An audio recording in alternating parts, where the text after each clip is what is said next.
आगरा वज्रभूमि में बहुत समय पहले श्री कृष्ण के परम भक्त रहते थे। कुंभदास जी उनका एक पुत्र था।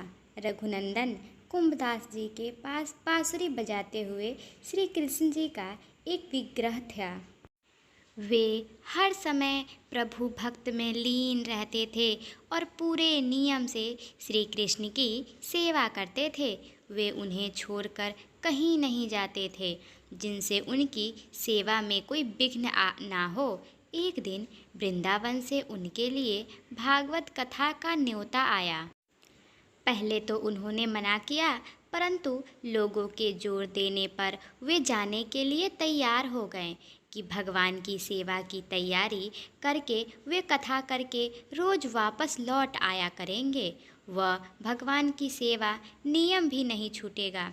अपने पुत्र को उन्होंने समझा दिया कि भोग मैंने बना दिया है, तुम ठाकुर जी को समय पर भोग लगा देना।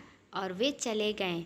रघुनंदन ने भोजन की थाली ठाकुर जी के सामने रखी और सरल मन से आग्रह किया कि ठाकुर जी आओ भोग लगाओ। उनके बाल मन में यह छवि थी कि वे आकर अपने हाथों से भोजन करेंगे, जैसे हम खाते हैं। उनसे बार आग्रह किया, लेकिन भोजन तो वैसे ही रखा था। अब उदास हो गए और रोते हुए पुकारा कि ठाकुर जी आओ भोग लगाओ। ठाकुर जी ने बालक का रूप धारण किया और भोजन करने बैठ गए और रघुनंदन भी प्रसन्न हो गया। रात को कुंभदास जी ने लौटकर पूछा कि भोग लगाया था बेटा? तो रघुनंदन जी ने कहा हाँ। उन्होंने प्रसाद मांगा तो पुत्र ने कहा कि ठाकुर जी ने तो सारा भोजन खा लिया। उन्होंने सोचा बच्चे को भूख लगी होगी तो उसने ही खुद खा लिया होगा। अब ये तो रोज का नियम हो गया था कि कुंभदास जी भोजन की थाली लगाकर जाते और रघुनंदन ठाकुर को भोग लगाते।